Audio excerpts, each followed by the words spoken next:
వెండి బంగారాల కన్న మిన్నయైనది యేసు ప్రేమ, నా యేసు ప్రేమ. Good evening. Praise the lord. దేవునికి స్తోత్రం కలుగును గాక. మీ అందరికీ ఈ సాయంకాలపు వందనాలు. Passage for this evening is 1 Thessalonians chapter 4 verses 1 to 12. మొదటి తెస్సలోనికైలకు రాసిన పత్రిక 4వ అధ్యాయము మొదటి 4 వచనాలు ఈ సాయంకాలం ధ్యానం We will చేద్దాం. not read initially, we shall read maybe later. ఇప్పుడు చదవబోవటం లేదు, అవసరాన్ని బట్టి చదువుదాం. Before we go to the passage, there was a question from some brother, don't know whether he is here or not. దీనిలోనికి వెళ్ళటానికి ముందు ఒక సహోదరుడు ఒక ప్రశ్న అడిగాడు. ఆయన ఉన్నారో లేదో తెలీదు. Because in that message I made a comment like this: it is wrong for one person to control the local church. ఎందుకంటే గత వర్తమానంలో ఒక వ్యక్తి ఒక సంఘాన్ని నియంత్రించడం అనేది తప్పు అని నేను చెప్పాను. Now the question is something like this.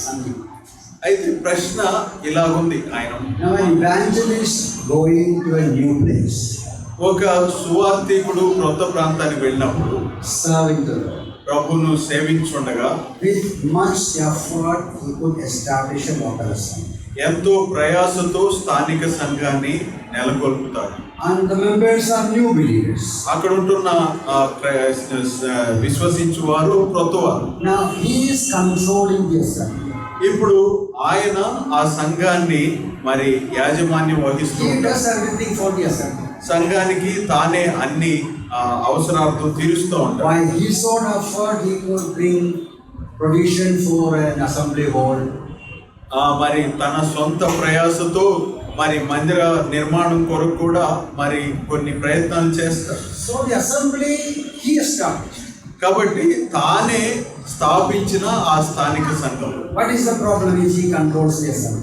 అలాంటప్పుడు ఆ వ్యక్తి ఆ సంఘాన్ని నియంత్రిస్తే వచ్చిన సమస్య ఏంటి? Is it wrong or is it right? అది సరి అయినదేనా కాదా? Now the brother's question was in a different way. సహోదరులు అడిగిన ప్రశ్న వేరే విధంగా ఉంది. I have paraphrased it.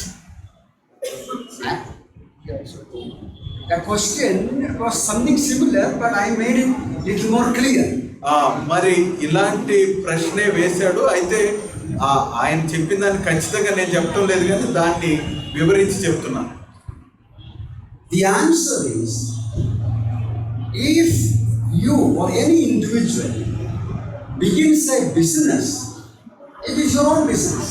దానికి జవాబు ఏంటంటే, మీరు కానీ మరెవరైనా కూడా ఒక వ్యాపారం ప్రారంభిస్తే ఏం జరుగుతుంది అంటే అదే That's your family business. అది కుటుంబ వ్యాపారం. You have every freedom to buy and sell. మరి ఏది కొనాలన్నా ఏది అమ్మాలన్నా అది మీ ఇష్టమే. After you, your children can take it off. మీ తర్వాత మీ పిల్లలు దాన్ని కొనసాగిస్తారు. Local assembly is not anybody's business. అయితే స్థానిక సంఘం అనేది ఎవరో ఒకరి పని కాదు, లేదా సొంత పని కాదు. Now, an evangelist called by the Lord, ఒక సువార్థికుడు ప్రభు చేత పిలువబడిన serving the Lord, ఆ ప్రభువును సేవిస్తున్నాడు. the Lord provides his needs, మరి ప్రభువే తన అవసరాలను తీరుస్తున్నాడు. using the resources of the Lord's people. దేవుని ప్రజల యొక్క వనరులను ఉపయోగించి ఆయన అవసరాలు తీరుస్తున్నాడు. God bless the efforts. ఆయన ప్రయత్నాలను దేవుడే దీవిస్తున్నాడు. Local assembly established. మరి ఆ స్థానిక సంఘం It ప్రారంభించబడింది. is not his family business. అయితే అది అతని కుటుంబ వ్యాపారం కాదు. I know very well. నాకు తెలుసు There are బాగా. so many evangelists అనేక మంది సువార్థికులు and their children వారి పిల్లలు thinking it's their family property. మరి ఏమనుకుంటున్నారంటే ఇది మా కుటుంబానికి సంబంధించిన వ్యాపారం అంటారు. So once that servant of God is taken home, కాబట్టి ఒక సేవకుడు మరి ప్రభు దగ్గరికి వెళ్ళిపోయిన తర్వాత one of the smartest child will take over the assembly. ఇప్పుడు కుటుంబంలో ఉంటున్న తెలివైన ఆ పిల్లవాడు ఆ సంఘానికి మరి పరిపాలన బాధ్యత చేపడతాడు. Absolutely wrong. అయితే ఇది 100% తప్పు. Go through the book of Acts అపోస్తల కార్యాలు and the చూడండి, epistles. ఆ పత్రికలు చూడండి. Apostle Paul established so many assemblies. అపోస్తుడైన పౌలు అనేక సంఘాలను స్థాపించాడు. The Lord used him to win many souls and establish assemblies. ప్రభువు అతడు అనేక ఆత్మలను సంపాదించులాగున సంఘాలను ప్రారంభించులాగున వాడుకున్నాడు. What he did?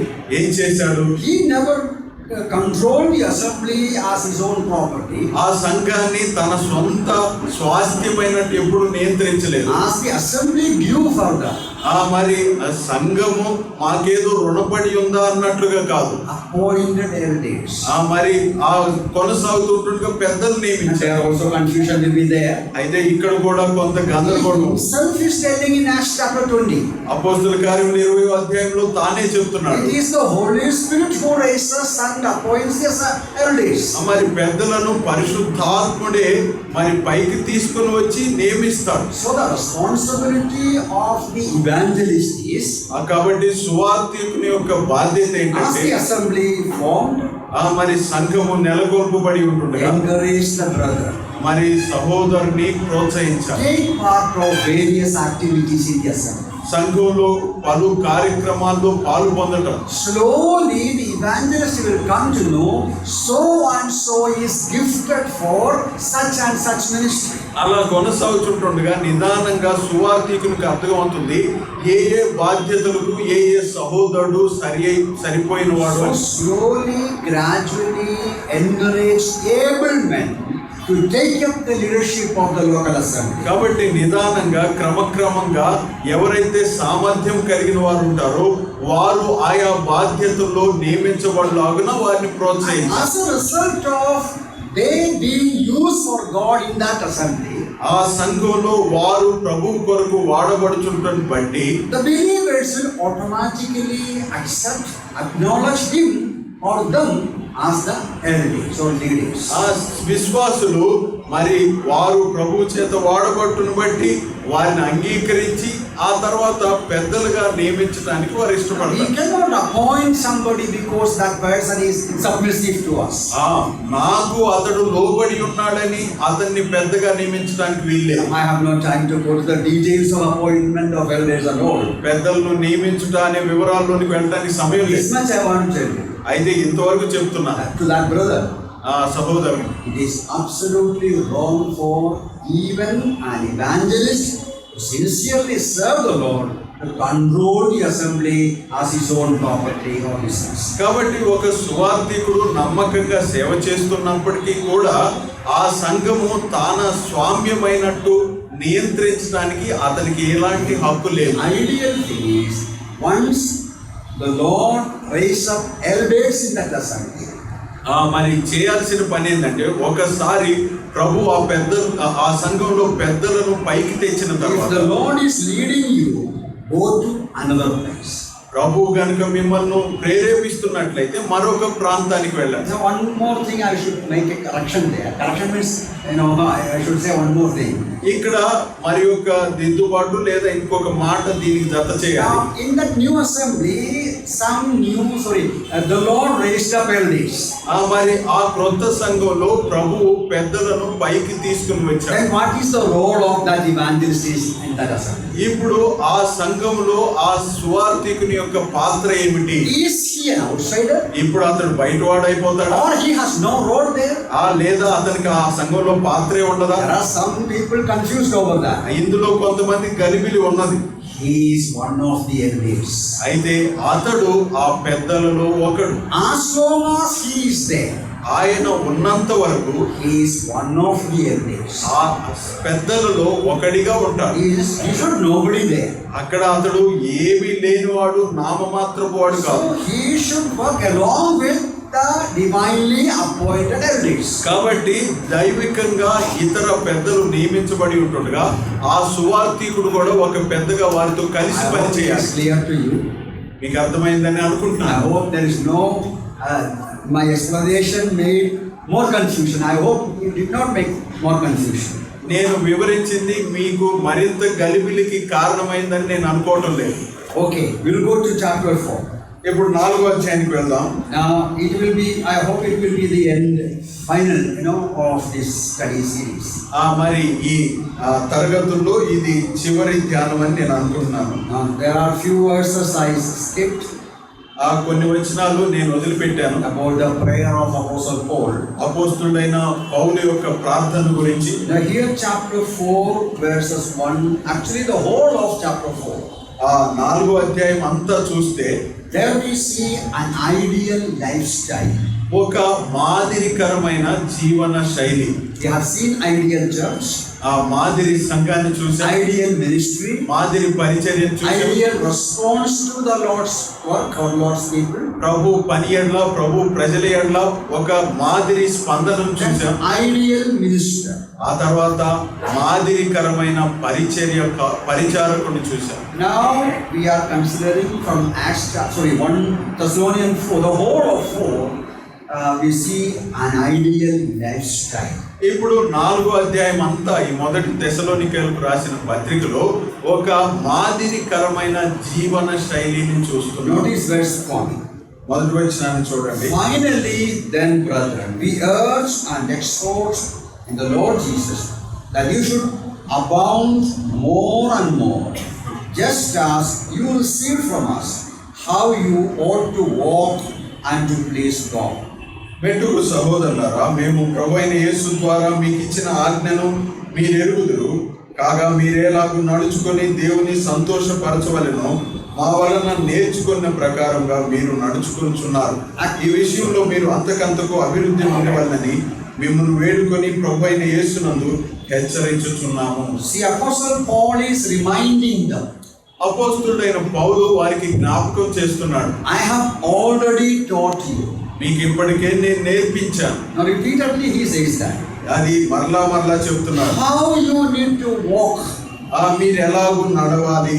How to please God. దేవుణ్ణి ఎలాగూ సంతోషపరచాలి. Walk, you understand, walk refers to our lifestyle. నడుచుట అనేది మన జీవితాన్ని గురించి మాట్లాడుతుంది. Our behavior. మన ప్రవర్తన గురించి. Or the way of life. లేదా మన జీవిత ప్రక్రియను You గురించి. have already received from us. ఇప్పటికే మీరు దాని మా నుంచి తెలుసుకున్నారు. What kind of way of life will please God? దేవుణ్ణి సంతోషపెట్టే జీవిత శైలి ఏంటిది? Again verse 2 he says, you know what commandments we gave. 2వ వచనంలో మేము మీకు ఇచ్చిన ఆజ్ఞలు మీరు ఎరిగి ఉన్నారు అంటున్నాడు. Then verse end of 6 also we read, as we also forewarn you. 6వ వచనంలో మేము ఇప్పటికే మిమ్మల్ని హెచ్చరించిన రీతిగా అంటున్నాడు. Verse 11. 11వ వచనంలో There again he says in the end, as we commanded you. మిమ్మును మీకు ఆజ్ఞాపించిన ప్రకారము అంటున్నాడు. So in all these verses, Paul is reminding them. ఈ వచనాలన్నింటిలో కూడా పౌలు వారికి జ్ఞాపకం చేస్తున్నాడు. Paul said, you know very well. పౌలు మీరు బాగుగా I have told you, taught you. మీకు చెప్పాను, మీకు బోధించాను. What kind of life a child of God should have. దేవుని బిడ్డ అయిన వ్యక్తి ఎలాంటి జీవితం జీవించాలి. In order to please God, what kind of way of life we should have. దేవుణ్ణి సంతోషపెట్టాలంటే ఎలాంటి జీవితం మనం కలిగి ఉండాలి. Any kind of life will not please God. మరి ఎలాగూ ఇష్టం వచ్చిన రీతిగా జీవిస్తే అది దేవుణ్ణి There is సంతోషపరచదు. only a right way. There is a way that we have to walk. ఒక సరి అయిన మార్గము, మనం నడవాల్సిన మార్గం ఒకటి ఉన్నది. So Apostle Paul is reminding those things. అపోస్తలుడైన పౌలు వాటిని జ్ఞాపకం చేస్తున్నాడు. What kind of lifestyle, ideal lifestyle a believer should follow. ఒక విశ్వాసి అనుసరించాల్సిన మాదిరి జీవితము. There are many things here. అనేక విషయాలు ఉన్నాయి. Let's see according to the time we will see. సమయానుసారంగా మనం ఆయా Now వచనాలు verse 1 we see. మొదటి వచనంలో What do you say there? See there. ఏం చూస్తున్నాం? You should abound more and more. మీరు అంతకంతకు అభివృద్ధి నొందవలెనని. He says you have heard from me. మీరు నా నుంచి విన్నారు. You are following those things. వాటిని మీరు అనుసరిస్తున్నారు. But yet we tell you, you should abound more and more. అయినప్పటికీ నేను చెబుతుంది ఏంటంటే మీరు ఇంకా అంతకంతకు What వర్ధిల్లాలి. is abound more means? అంతకంతకు అభివృద్ధి You నొందడం should excel. మా దానిలో ప్రావీణ్యత You సంపాదించాలి. should further progress. మీరు ఇంకా పై మెట్టుకు ఎదగాలి. You should move forward to a higher degree. మరి అత్యున్నత ప్రమాణాలకు మీరు Advance to a higher level of spiritual life. అత్యున్నత ఆత్మీయ స్థాయికి ఎదగాలి. So that means the first point we can take from there, కాబట్టి మొదటి అంశాన్ని మనం ఇక్కడ నుంచి a తీసుకోవచ్చు. growing life మరి ఎదిగే జీవితం or a progressing life. లేదా క్రమక్రమంగా వర్ధిల్లే A జీవితం. life that keep on going forward. మరి మున్ముందుకు వెళ్ళే జీవితం. Now Apostle Paul himself, he writes in chapter 3 of book of Philippians. Philippi పత్రిక 3వ అధ్యాయంలో అపోస్తలుడైన పౌలే రాస్తున్నాడు. Well known verse it is. మనకందరికీ పరిచయం. Philippians chapter 3 verse 12 and 13. Philippi పత్రిక 3వ అధ్యాయం 12, Not 13. that I have already attained, ఇదివరకే నేను గెలిచిందినని, or I am already perfected. ఇదివరకే సంపూర్ణ సిద్ధి పొంది I press on. నేను ముందుకు వెళ్తున్నాను. Verse 13. 13వ వచనం. Brethren, I do not count myself to have apprehended. నేను ఇదివరకే పట్టుకొని ఉన్నానని తలంచుకొనును One సహోదరులారా. thing I do, forgetting those things which are behind and reaching forward to those things which are ahead. అయితే ఒకటి చేయుచున్నాను, వెనుక ఉన్నవి మరిచి ముందున్న వాటి కొరకై వేగిరపడుచు. All after so many years in the ministry, పౌలు అనేక సంవత్సరాలు పరిచర్యలో కొనసాగిన మీదట he says, I am not satisfied. నాకు తృప్తి లేదు. I don't say that I have achieved anything. నేనేదో సాధించానని అనుకోవటం లేదు. I am still striving to move forward. Go forward. నేను ఇంకా ముందుకు వెళ్ళటానికి ప్రయాసపడుతూనే ఉన్నాను. This is something we also need to remember. ఇక్కడ మనం గుర్తుంచుకోవాల్సింది ఇంకోటి కూడా ఉంది. He may be obedient. అతడు విధేయుడై He ఉండవచ్చు. may be obedient to God's word. దేవుని వాక్యానికి అతడు విధేయుడై We ఉండవచ్చు. are progressing well. మరి ఎంతో బాగా వృద్ధి But చెందుతుండవచ్చు. still, Apostle Paul is telling you need to grow further or move forward further, higher level. అయితే పౌలు ఇంకా చెప్తున్నది ఏంటంటే ఇంకా ఎదగాలి, ఇంకా ముందుకు సాగాలి. Now, two things he mentions there. అక్కడ రెండు సంగతులు ప్రస్తావిస్తున్నాడు. Notice in maybe verse 2. మరి 2వ వచనంలో చూడండి. I think in 1 also it is there. Exhort in the Lord Jesus. మరి ఈ ప్రభు అయిన యేసునందు హెచ్చరించు. Again, verse 2. We gave you through the Lord Jesus. ప్రభు అయిన యేసు క్రీస్తు ద్వారా మీకు ఇచ్చిన అంటున్నాడు. That means this progress will happen only through Jesus Christ. కాబట్టి ఈ వృద్ధి అనేది యేసు క్రీస్తు ద్వారా మాత్రమే జరుగుతుంది. And secondly, another term, verse 2, what commandments we gave. 2వ పదము 2వ వచనంలోనే మీకు ఇచ్చిన ఆజ్ఞను అంటున్నాడు. That means to grow further, we need to hold on to those commandments. కాబట్టి మనము ఎదగాలంటే ఆ ఆజ్ఞలను కైకొనాలి. So two things are there. రెండు సంగతులు ఉన్నాయి. To continue to progress. మరి ఎదుగుచూ To కొనసాగాలి. continue to go, keep on going and going on a higher level. మరి ఇంకా పై మెట్టుకు ఎదుగుతూ వెళ్ళాలి. We need to stay close to the Lord Jesus. ప్రభు యొక్క అతి సన్నిహిత సంబంధం కలిగి We ఉండాలి. need to keep on obeying the word of God. దేవుని వాక్యానికి విధేయులవుచూ కొనసాగాలి. If we don't progress accordingly, ఆ విధంగా కనుక వృద్ధి చెందకపోతే What happens? ఏం జరుగుతుంది? if no progress, what happens? మరి అసలు వృద్ధే కలగకపోతే 2 seconds I can give you. మరి రెండు జరగవచ్చు. From the back side, anybody wants to say? వెనక నుంచి ఎవరైనా చెప్పగలరా? If no development or progress in a believer's life, ఒక what happens? విశ్వాస జీవితంలో ఎలాంటి వృద్ధి కానీ ఎదుగుదల కానీ లేకపోతే ఏం జరుగుతుంది? See? That is one thing. That is, they go backward. వెనుకంజ వేయటం లేదా వెనక్కి వెళ్ళిపోవటం ఒకటి. That we have such a reference in Jeremiah, maybe chapter 7. ఇర్మియా గ్రంథం 7వ అధ్యాయంలో అలాంటి మాట ఉన్నది. Either we go forward, నేను ముందుకు వెళ్తూ ఉండవచ్చు, or we go backward. లేదా వెనక్కు వెళ్తూ The ఉండవచ్చు. moment we stop growing further, అయితే మనము ముందుకు వెళ్లకుండా ఆగిపోయినప్పుడు we begin to go back. మనం వెనక్కే వెళ్తాం. That is one thing.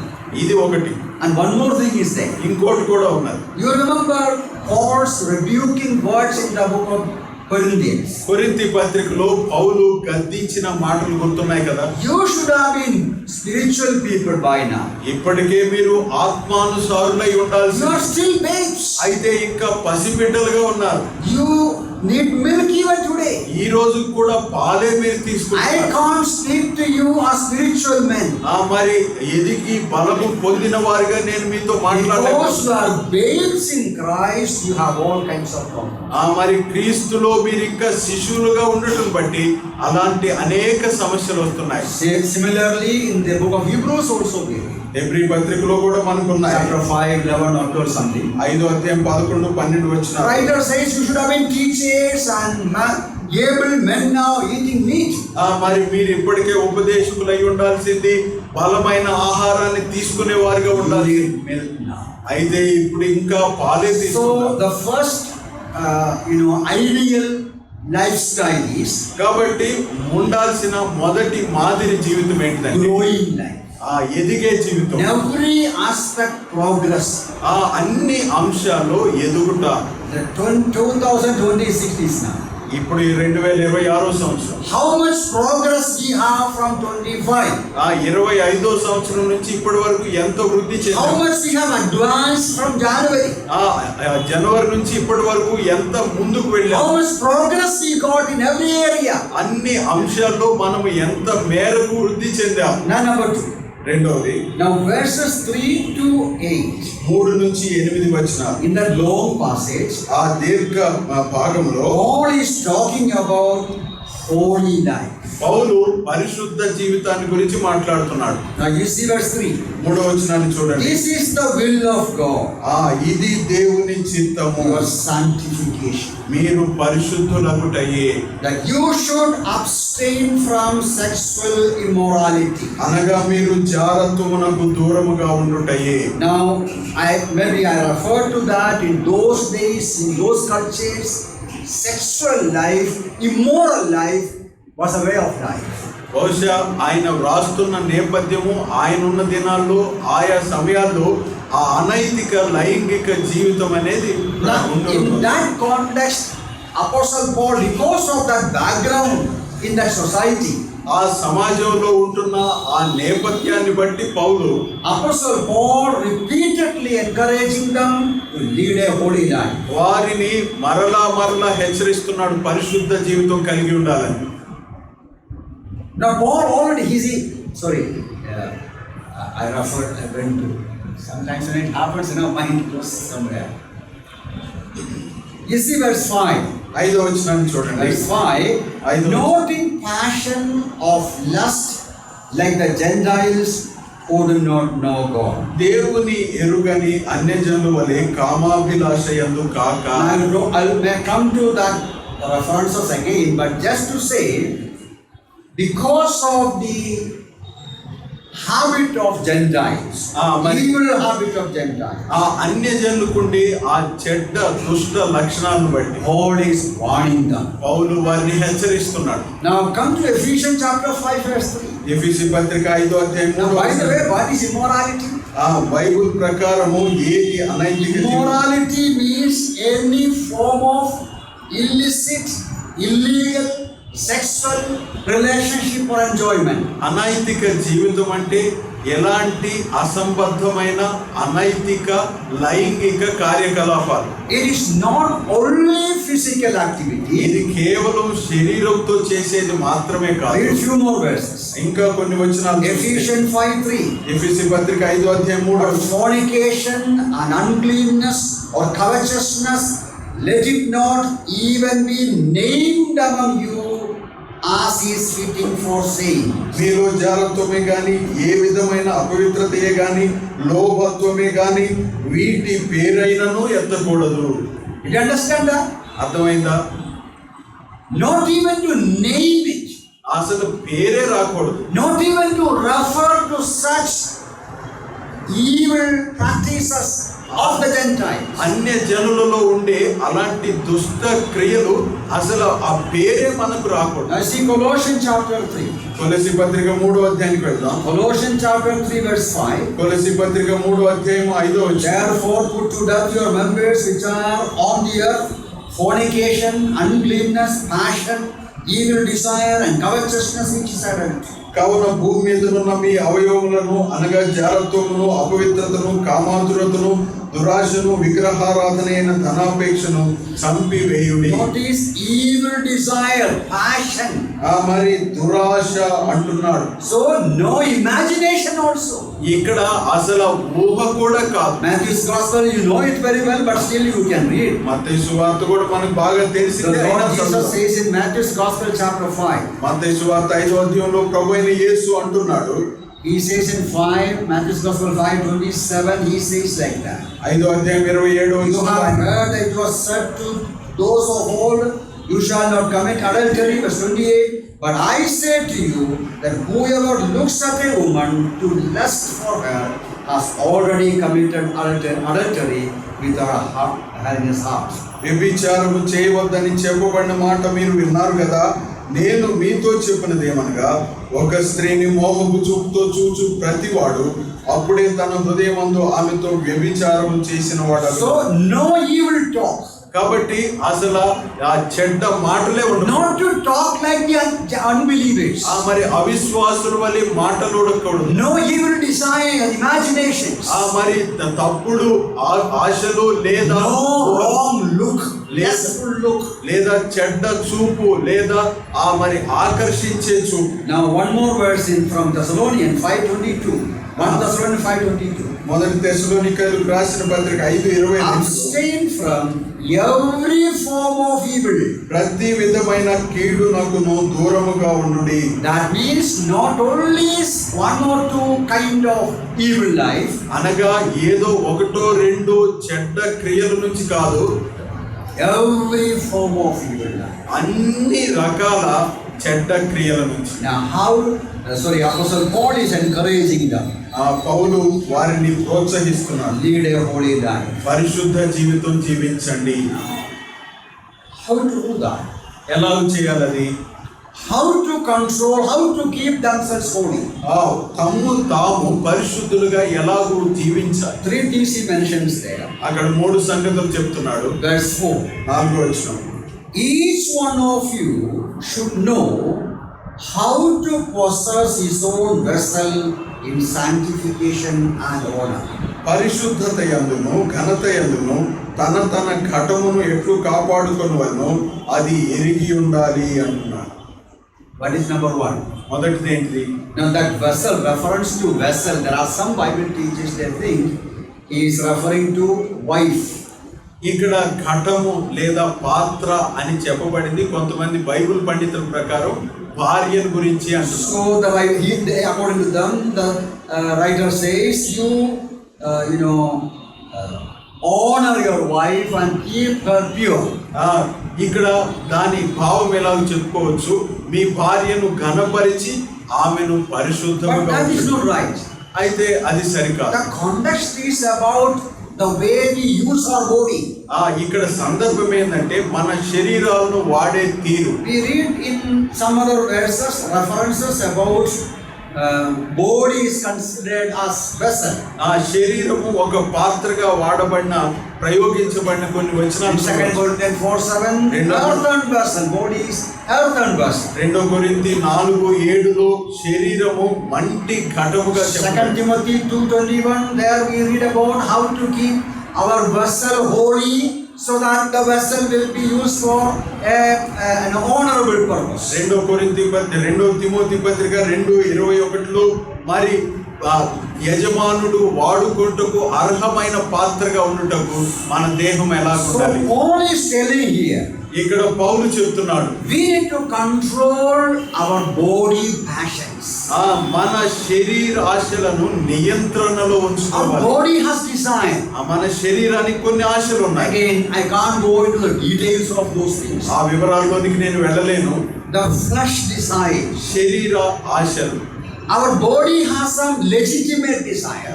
మన శరీరానికి కొన్ని అవసరమైన Drinking ఆశలు water. ఉన్నాయి.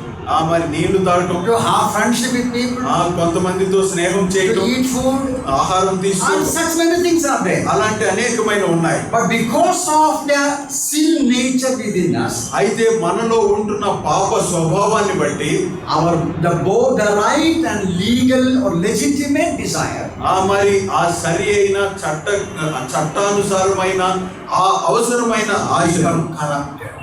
అవన్నీ కూడా పాడు చేయబడతాయి. So a desire for sexuality, కాబట్టి లైంగిక పరమైన ఆశ it ఏదైతే is ఉందో not basically wrong. అది మామూలుగా చెప్పుకుంటే తప్పేమి కాదు. Because God has created with sexuality. ఎందుకంటే దేవుడే ఈ లైంగిక పరమైన ఆ అభిలాషతో And పుట్టించాడు. man thinking of marrying a woman. మరి ఒక వ్యక్తి ఒక స్త్రీని వివాహం A చేసుకునే woman ఆలోచన, thinking of marrying a man.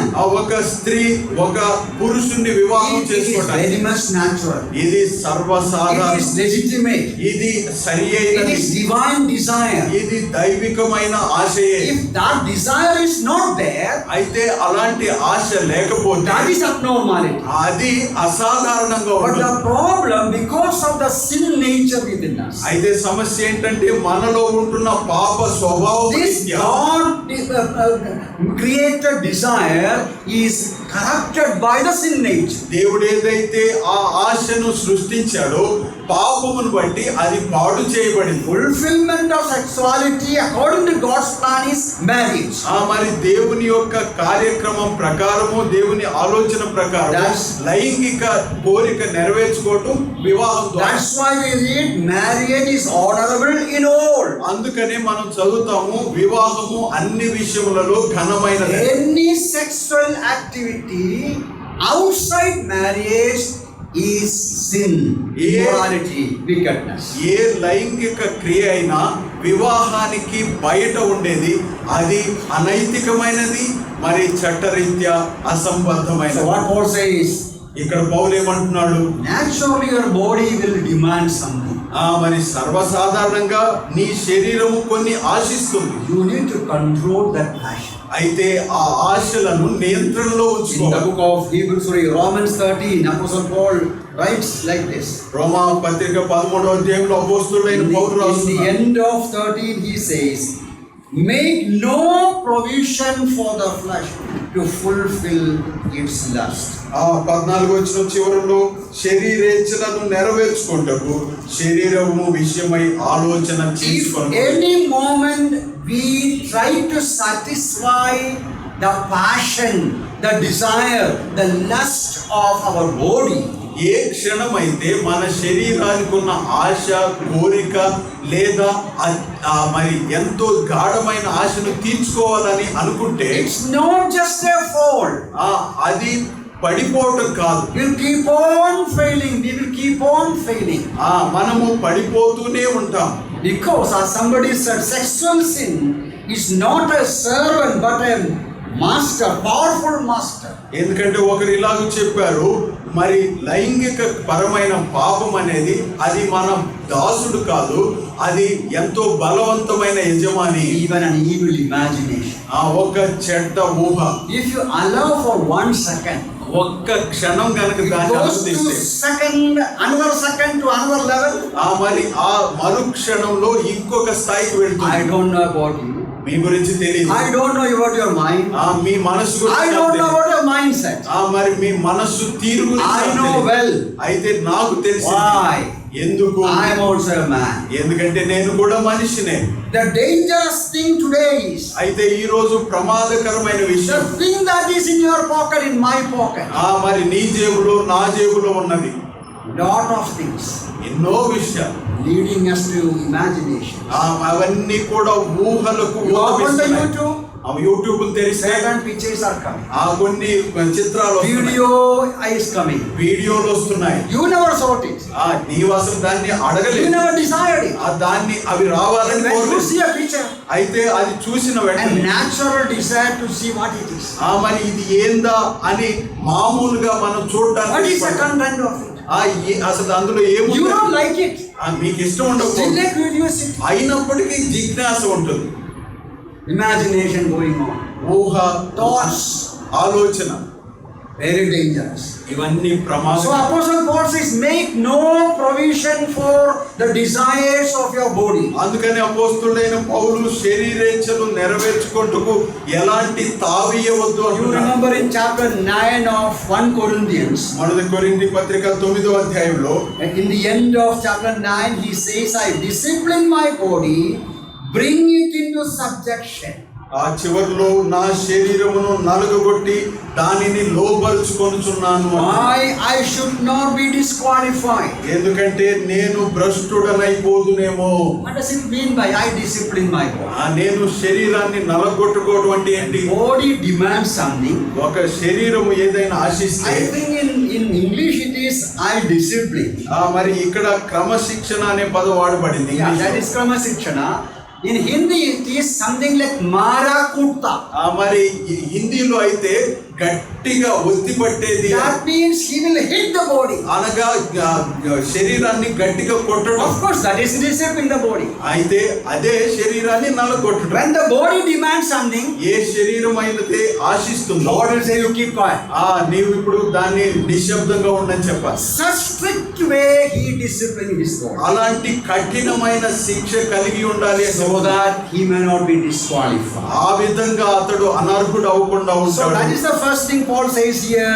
You should know how to control your body. నీ శరీరాన్ని ఎలాగో నియంత్రించుకోవాలో నీవు ఎరిగి ఉండాలని పౌలు Keep అంటున్నాడు. the bodies in holiness, sanctification and honor. మరి ఘనత యందును పరిశుద్ధత యందును మీ కడములను కాపాడుకొనుడి అంటున్నాడు. But how is it possible? అయితే ఇది ఎలాగో సాధ్యం? Paul himself wrote in Galatians chapter 5:16, not to read now. పౌలు స్వయంగా గలతీ పత్రిక 5:16లో రాశాడు, Walk in the spirit, ఆత్మానుసారులైన then you will not fulfill the desire of the flesh. అప్పుడు శరీరేచ్ఛలను నెరవేర్చరు. That is possible అది ఎప్పుడు సాధ్యం అంటే, when we are filled with the Holy Spirit. మనము ఎప్పుడైతే పరిశుద్ధాత్మతో నింపబడి Because ఉంటామో, walking in the spirit of God, ఎప్పుడైతే ఆత్మానుసారులుగా ఆత్మలో నడుస్తామో, that is similar to being filled with the spirit of God. అది ఆ దేవుని ఆత్మతో నింపబడుటకు సారూప్యంగా And ఉన్నది. Colossians 3:16 says, తులసి పత్రిక 3:16 చెప్తున్నది, being filled with the Holy Spirit is పరిశుద్ధాత్మతో నింపబడుట అనగా be filled with the word of God. ఆ దేవుని వాక్యముతో నింపబడుట. When we are saturated with the word of God, దేవుని వాక్యముతో మరి పూర్తిగా the నిండిపోయిన Holy Spirit is able to control our life. అప్పుడు పరిశుద్ధాత్ముడు మన జీవితాలను So నియంత్రిస్తాడు. that is the first thing, to be away from all forms of immorality. కాబట్టి అన్ని విధాలైన అనైతిక చర్యలకు దూరంగా ఉండటానికి ఇది మొదటిది. Now the second thing he says in verse 5, ఇప్పుడు 5వ వచనంలో రెండవ సంగతిని not చెప్తున్నాడు. in passion మరి శరీరేచ్ఛల యందు కాక, like the Gentiles who do not know God. ఆ దేవుని ఎరుగని అన్యజనుల వలె కామాభిలాష యందు Now కాక. already I told you, we have referred to that matter. This is the lifestyle of Gentiles. నేను ఇప్పటికే చెప్పాను, అన్యజనులు జీవించే తీరిది అని. Immoral life, అనైతిక జీవితం, unholy life, అపవిత్రమైన జీవితం, all kinds of illicit sexual relationship and conversation and so on. అసంబద్ధమైన అనైతికమైన అనేక లైంగిక కార్యక్రమాలు, వాటి గురించి ఫోన్లో మాట్లాడుకోవడం. That is the way of life for the unbeliever, the Gentiles. అన్యజనులు అవిశ్వాసి జీవించే తీరిది. There are certain things which I don't want to tell you. కొన్ని సంగతులు నేను చెప్పజాలను. Even in our land, మన జీవితంలో, మన దేశంలో the people worship sexual organs. ప్రజలు మరి లైంగిక అవయవాలను I పూజిస్తారు. don't understand the logic behind it. దాని వెనుకున్న హేతుబద్ధత Who invented? I do not know. దాన్ని ఎవరు ముందుకు తెచ్చారో తెలియదు. That is the way of life. అది వారి జీవితం. Unbelievers, Gentiles, అన్యజనులు who do not know God, వారు దేవుని who do ఎరుగరు. not know the word of God. వారికి దేవుని వాక్యం తెలియదు. Paul says, you should not act like them. పౌలు అంటున్నాడు వారి వలె మీరు Refuse to act like unbelievers. అన్యజనుల వలె ఉండకుండా మిమ్మును మీరే ప్రక్కకు తొలగుడి. God has wonderfully, graciously delivered us from such evil way of life. అట్లాంటి దుష్టమైన ప్రవర్తన నుంచి, జీవితం నుంచి అద్భుత రీతిగా కృపా సహితముగా మనలను బయటకు తీసుకుని Now one more thing he says in verse 6. 6వ వచనంలో ఇంకొక మాట, No one should take advantage of and defraud his brother in this matter. ఈ విషయమందు ఎవడును అతిక్రమించి తన సహోదరునికి మోసము చేయకుండా వలెను. Now what is the idea there? ఇక్కడ ఉన్న అంశం ఏంటి? In some other I think in according to Telugu also, no one should adikraminchi, means no one should cross the line. ఇక్కడ అతిక్రమించడం అంటే గీత దాటడం. In other words, you should know the boundary. అనగా సరిహద్దు, హద్దు అనేది నీవు ఎరిగి ఉండాలి. Don't go beyond the boundary. ఆ గీత దాటవద్దు. You have a boundary when it comes to sexual life. ఆ లైంగిక జీవితం అనే దాంట్లో నీకు ఒక హద్దు ఉన్నది. Now Paul says there, పౌలు అంటున్నాడు అక్కడ, don't defraud your brother in this matter. ఈ విషయంలో మీ సహోదరుని మోసగించవద్దు. That means you should never seek the affection and the love of your brother's wife. దాని అర్థం ఏంటంటే నీవెప్పుడు కూడా నీ సహోదరుని భార్య యొక్క ప్రేమ గాని అనురాగం గాని కోరకూడదు. You should not talk, you should not behave, you should not deal with the wife of another person in such a way to steal her affection, her love for you. మరి మరొకరి భార్య యొక్క మరి వాంఛ కానీ లేకపోతే ఆమె యొక్క ఆకర్షణ కానీ నీ వైపు మళ్ళులాగున నీవు మాట్లాడకూడదు, చూడకూడదు, ఆమెతో వ్యవహరించకూడదు. That's what Paul says, don't go beyond the line. అందుకనే పౌలు అంటున్నాడు నీవు గీత దాటవద్దు అని. There are many practical things which I have no time to discuss now. ఇవన్నీ వివరించడానికి ఆచరణలో అవన్నీ నాకు సమయం లేదు. Maybe you have heard that Billy Graham would never, is no more today, never travel with a woman alone in a car. మీరు వినే ఉంటారు, బిల్లీ గ్రాహం గారు ఈ రోజు లేరు, కానీ ఎప్పుడు కూడా ఒక పరాయి స్త్రీతో ఒంటరిగా కారులో ప్రయాణించేవాడు కాదు. Set a boundary. ఆయన ఒక హద్దును ఏర్పరచుకున్నాడు. All our sisters in Christ. మరి అందరూ Our brothers, sisters, mothers, daughters, we all are. మనం అందరూ సహోదరులు, సహోదరులము, తల్లులము క్రీస్తులో. But we should keep a boundary. అయితే మనము ఒక హద్దును ఏర్పరచుకోవాలి. What about sitting back? మరి Or a scooter? మరి స్కూటర్ లో వెనక కూర్చోవడం ఏంటి? I would say that is better avoid. నేను చెప్పేది ఏంటంటే సాధ్యమైతే దాన్ని అలాగ చేయలేదు. Exception may be there, let it go. Exception may be there. మరి కొన్నిసార్లు తప్పదు అనే But సందర్భంలో we should know the boundary. అయితే మనకు హద్దు తెలిసి So ఉండాలి. that we may not be a cause for someone's fall. ఆ విధంగా ఎవరో పడిపోవుటకు మనము కారణమవకుండా ఇలా చేయాలి. See in Matthew's Gospel 18, the Lord Jesus said like this. మత్తయి సువార్త 18వ అధ్యాయంలో ప్రభువైన యేసుక్రీస్తు ఇలా చెప్పాడు. Matthew's Gospel 18 verse 6 and 7. మత్తయి సువార్త 18వ అధ్యాయం 6-7 వచనాలు. Whoever causes one of these little ones who believe in me to sin, it would be better for him if a millstone were hung around his neck and he were drowned in the depth of the sea. నా యందు విశ్వాసముంచు ఈ చిన్న వారిలో ఒకరిని అభ్యంతరపరచువాడెవడో వాడు మెడకు పెద్ద తిరుగటి రాయి కట్టబడిన వాడై మిక్కిలి లోతైన సముద్రంలో ముంచి వేయబడవని. How much seriously the Lord takes it. ఇక్కడ ప్రభువైన యేసుక్రీస్తు ఎంత తీవ్రంగా పరిగణిస్తున్నాడు. If you are causing another person to fail, ఒక వ్యక్తి విఫలం అవటానికి నీవు కారకుడు. what should be done to you? ఇప్పుడు నీకేం చేయాలి? Or to me? లేదా నాకేం He చేయాలి? says drown him, put him inside that sea. మరి సముద్రంలో అతన్ని ముంచివేయండి అంటున్నాడు. That much seriously he is taking it. దాన్ని అంత తీవ్రంగా You పరిగణిస్తున్నాడు. understand that? అర్థమైందా? If I cause somebody else to fall. ఎవరైనా పడిపోవుటకు నేను గనక కారణమైతే, Now sometimes, in the media and in the paper, newspapers, there are such news coming. Sometimes కొన్నిసార్లు వార్తాపత్రికలో కొన్ని వార్తలు వస్తూ ఉంటాయి. the reason behind such and such action by a man, మరి ఒక వ్యక్తి చేయుటకు ఇలాంటి కారణాలు ఉన్నాయి and because of the dress style of certain people. అది ఎందుకు జరిగిందంటే వారు వేసుకుంటున్న వస్త్రధారణ తీరును బట్టి. And then from that side there is a huge protest. ఇప్పుడు అవతల వైపు నుంచి గొప్ప మరి పోరాటం ఉంటుంది. Oh, who are you to decide what we should wear?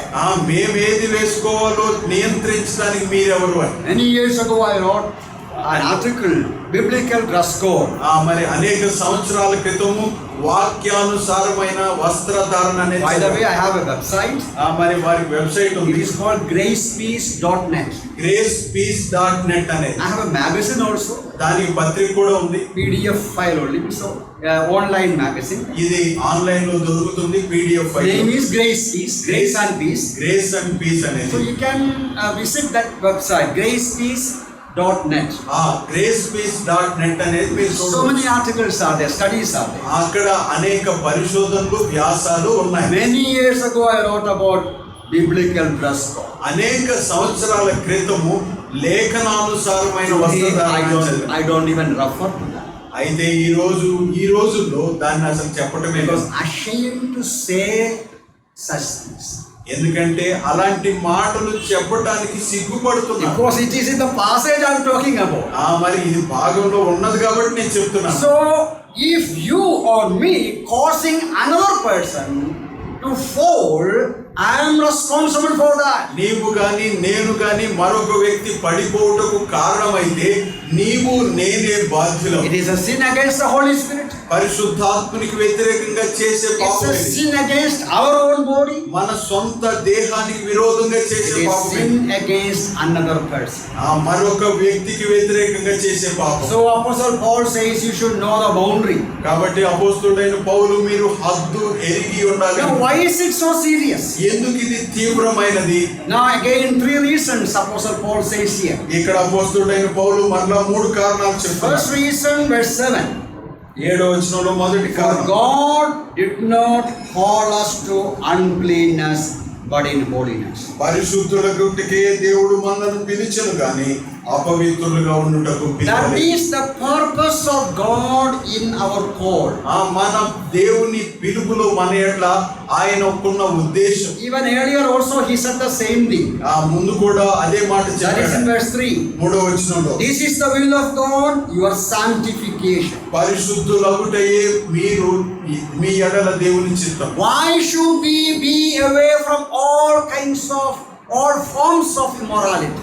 మరి అన్ని రకాల అపవిత్రతకు దూరంగా ఉండటానికి ఉండాల్సిన కారణం ఏంటి? Because God has called us to sanctification. ఎందుకంటే పరిశుద్ధులగుటకు దేవుడు మనల్ని పిలిచాడు కాబట్టి. God has set us apart. ఆ దేవుడు మనల్ని ప్రత్యేకపరిచాడు I'm కాబట్టి. not going to the details of sanctification. పరిశుద్ధతలోని వివరాల్లోనికి నేను వెళ్ళటం లేదు. Sanctification, the idea is basically God separates us. ఆ పరిశుద్ధత అనే దానిలో ఉంటున్న మరి మామూలు విషయం ఏంటంటే దేవుడు ప్రత్యేకపరచుట. Separating from sin, పాపము నుంచి వేరుపరచుట. from the world, లోకము నుంచి. and keeping for himself, or setting us apart for God. మరి దేవుని కొరకు లేదా తన కొరకు మనను ప్రత్యేకపరచుకొనుట. That is God's will. ఇది దేవుని చిత్తం. That is God's program. ఇది దేవుని కార్యక్రమం. We understand about the perfect sanctification, మరి పరిపూర్ణమైన పరిశుద్ధత గురించి positional sanctification, ఆ తర్వాత మన స్థాయి practical sanctification. ఆచరణలో ఉండే These are various aspects of sanctification. పరిశుద్ధతలో ఇవన్నీ రకరకాల కోణాలు. All those who are born again, మరి తిరిగి జన్మించిన వారంతా positionally separated, మరి స్థాయి పరంగా ప్రత్యేక holy, మరి they పరిశుద్ధులుగా have to live for God. దేవుని కొరకు And పరిశుద్ధులుగా. one day we shall be perfectly holy. ఒక రోజు మనము పరిపూర్ణంగా పరిశుద్ధులు అవుతాం. Today we need to be practically holy as the days go by. అయితే ఈ రోజు మనము దినాలు గడుచుండగా ఆచరణ జీవితంలో పరిశుద్ధులుగా That is ఉండాలి. God's plan for us. మన యొక్క దేవునికి యొక్క కార్యక్రమం ప్రణాళిక ఇదే. Immoral, impure life is inconsistent with the plan of God, calling of God. అనైతిక అపవిత్ర జీవితము దేవుని యొక్క ప్రణాళికకు ఏమాత్రము పొంతనతో ఉండదు. The second thing, రెండవది verse 6 says, ఆరో వచనం the చెప్తుంది. second thing means the second reason why it's so serious. ఇది ఎందుకు ఇంత తీవ్రమైనది అనే దానికి రెండవ కారణం. In the end of verse 6 it is written, ఆరో వచనం చివరిలో రాయబడింది. because the Lord is the avenger of all such. ఎందుకంటే ప్రభు వీటన్నిటి విషయమై ప్రతి దండన Now చేయవాడు. before we come to that point, ఆ విషయానికి వచ్చే ముందు actually the second should be another verse 8. మరి 8వ వచనం రెండవదిగా I'll ఉండాలి. come there. నేను Verse అక్కడికి 8 you see. 8వ వచనాన్ని చూడండి. Therefore he who rejects this does not reject man, but God who has also given us his Holy Spirit. కాబట్టి ఉపేక్షించువాడు మనుష్యుని ఉపేక్షింపడు గాని మీకు తన పరిశుద్ధాత్మను అనుగ్రహించిన దేవునిని So let us ఉపేక్షించువాడు. make that number, verse number 8, as a second reason. కాబట్టి 8వ వచనాన్ని ఇప్పుడు రెండవ కారణంగా మనం What is తీసుకుంటాం. that? ఏంటిది? Because of the, it's written there, అక్కడ ఏమన్నది రాయబడి Holy Spirit. పరిశుద్ధాత్మను బట్టి. The Holy Spirit indwells in us పరిశుద్ధాత్ముడు మనలో ఉన్నాడు. to help us lead a holy life. మనం పరిశుద్ధ జీవితం గడుపులాగున సహాయం చేస్తున్నాడు. Disobeying this commandment, Apostle Paul says, అపోస్తలుడైన పౌలు అంటున్నాడు, ఈ ఆజ్ఞను తిరస్కరిస్తే, rejecting my instruction, నా ఆజ్ఞను మీరు తిరస్కరిస్తే you are rejecting the Holy Spirit. మీరు పరిశుద్ధాత్మనే తిరస్కరిస్తారు. Actually, in this passage, we see God the Father, God the Son, God the Holy Spirit. ఈ భాగంలో చూస్తే తండ్రి అయిన దేవుడు, కుమారుడైన దేవుడు, పరిశుద్ధాత్మ దేవుడు In కనబడుతున్నారు. any way we practice evil, immoral life, మనము ఏ రీతిగా అయినా ఆ అనైతిక జీవితం కనుక గడిపితే it is against the Holy Spirit, ఇది పరిశుద్ధాత్మకే వ్యతిరేకం, against the triune God. త్రిత్వమైన దేవునికి వ్యతిరేకం.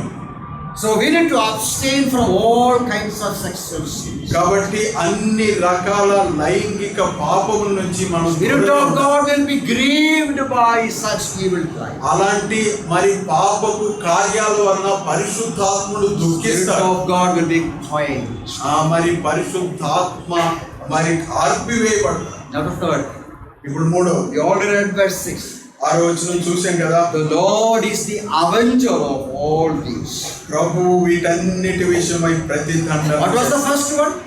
మొదటిది ఏంటి? First we have seen, which was A, the purpose of God, purpose of divine God.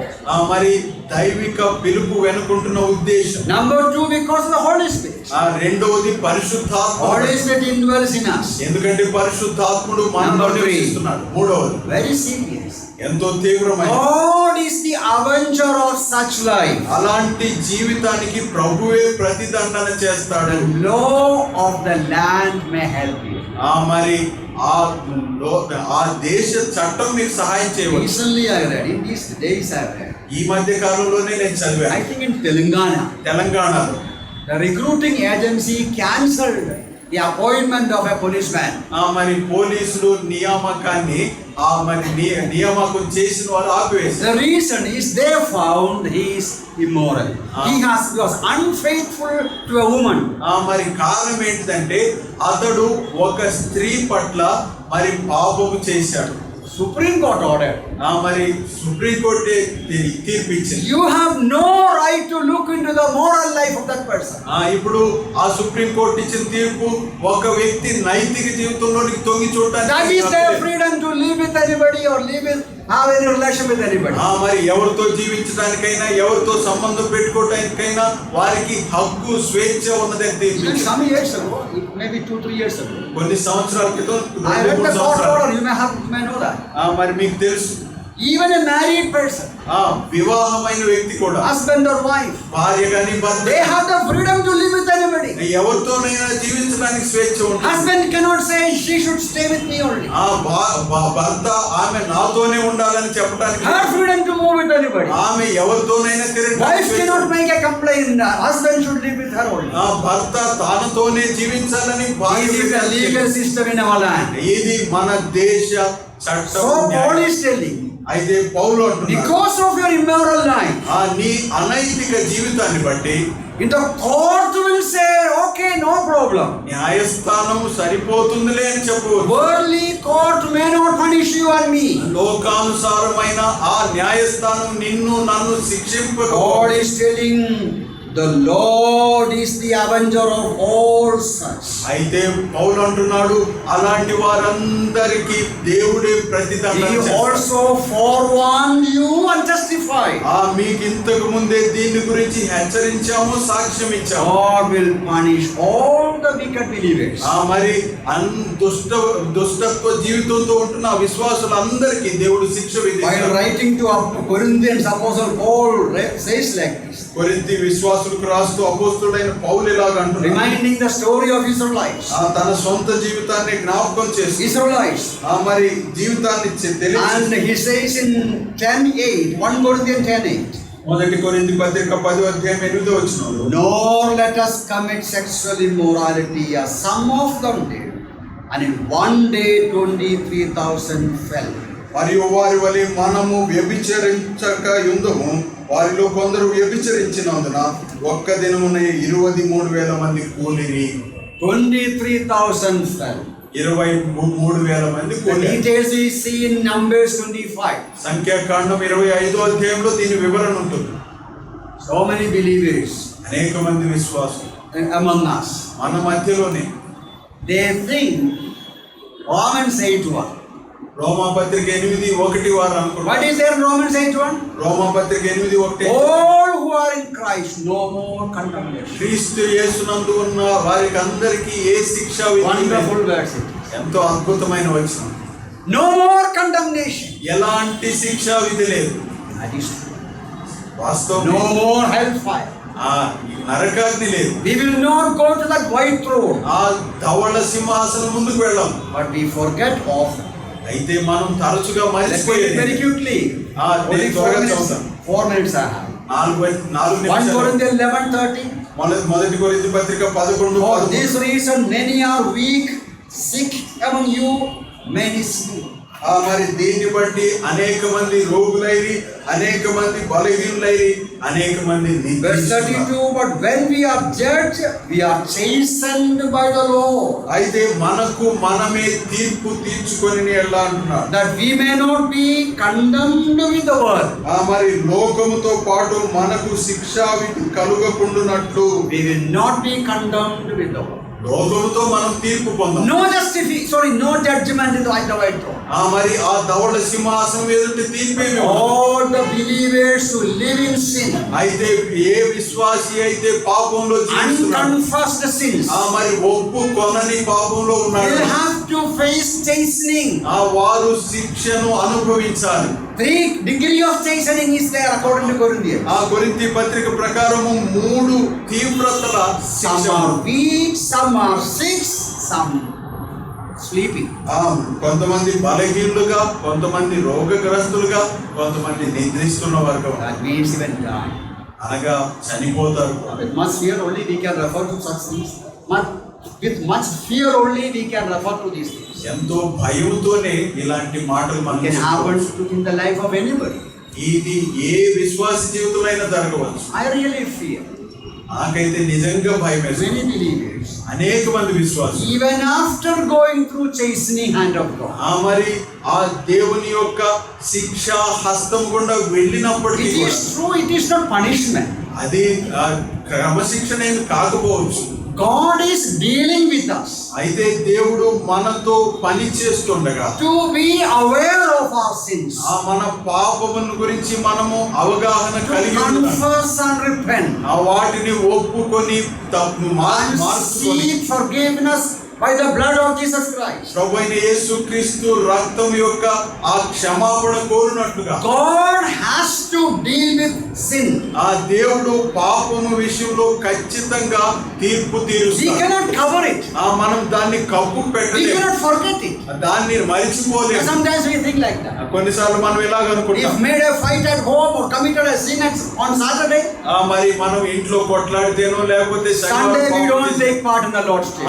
మరి ఆదివారం ప్రభు బలలో చేయవేయం. And next week we forget everything. ఆ తర్వాత వచ్చే వారానికి అంతా మర్చిపోతాం. Time will heal everything. ఎందుకంటే కాలం అన్నిటినీ బాగు But చేస్తుంది. time will not take away our sin. అయితే కాలం అనేది మన పాపాన్ని తీసివేయదు. We will have to confess our sin. మన పాపాన్ని ఖచ్చితంగా ఒప్పుకొని తీరాల్సిందే. What we watched in the YouTube, మరి మనం యూట్యూబ్ లో చూసే need to confess. మనం ఒప్పుకోవాలి. Lord, I failed. ప్రభువా నేను I had విఫలమయ్యాను. no intention. ప్రభువా నాకు In my దురుద్దేశం లేదు. curiosity, I touched it. ప్రభువా ఏదో చూడాలనే ఆశతో I చూశాను. saw something bad. మరి ప్రభువా నేను I heard something bad. ప్రభువా మరి చెడ్డది విన్నాను. Immoral things are heard and watched. అనైతికమైన విషయాలు If విన్నాను, we చూశాను. don't confess it, మనం గనక the ఒప్పుకొనకపోతే sin is there. ఆ పాపం అలాగే ఉంటుంది. God will have to deal with us. ఆ పాపమునకు ఖచ్చితంగా శిక్ష Then we will విధించాల్సిందే. remember it. అప్పుడు మనకు గుర్తొస్తుంది. So without, as long as we don't condemn, మనము ఎప్పటి వరకైతే God దాన్ని is the ఒప్పుకొనము, avenger of such sins. అలాంటి వాటన్నిటికీ దేవుడు ప్రతిదండన Of course, చేస్తాడు. our Lord is so gracious and merciful. అయితే మన దేవుడు కృపా సంపూర్ణుడు, మన యందు కనికరం He చూపుతాడు. has no pleasure in punishing us, is allowing us to go through pain and sorrow. మనము దుఃఖం గుండా నొప్పి గుండా లేకపోతే శిక్షా విధి గుండా వెళ్ళటం ఆయనకి ఇష్టమేది Now, కాదు. Paul is outlining, giving here what kind of lifestyle we ought to have. మనం ఎలాంటి జీవితం కలిగి ఉండాలి అనే దానికి మరి ఉపోద్ఘాతాన్ని What పౌలు kind చెప్తున్నాడు. of lifestyle will please God? ఎలాంటి జీవితము దేవుణ్ణి ఇష్టపరుస్తుంది, A growing life, అది ఎదిగే జీవితం, a holy life. పరిశుద్ధ జీవితం. In the following verses, ఆ తర్వాత వచ్చిన it speaks of life of love, ఆ తర్వాత life of love. మరి ప్రేమతో కూడిన జీవితం. That is in verse 9 and 10. 9-10 వచనాల్లో మాట ఉన్నది. Then verse 11 and 12, he speaks of testimonial life. ఆ తర్వాత 11-12 వచనాల్లో సాక్ష్య జీవితం. In 13 to 18, life of hope. 13-18 వరకు నిరీక్షణ జీవితం. So we come to the end of this series. మరి ఈ తరగతుల ముగింపునకు వచ్చాం. How is our daily life? మన అనుదిన Our జీవితం ఎలా? practical lifestyle. మన అనుదిన ఆచరణ జీవితం Is it growing? అది ఎదుగుచున్నదా? Is it holy? Is it in holiness? పరిశుద్ధతతో కూడినదా? Is it an exemplary life for others? మిగతా వారికి మాదిరికరంగా Does it ఉన్నదా? give glory to God? అది దేవునికి మహిమ తెస్తున్నదా?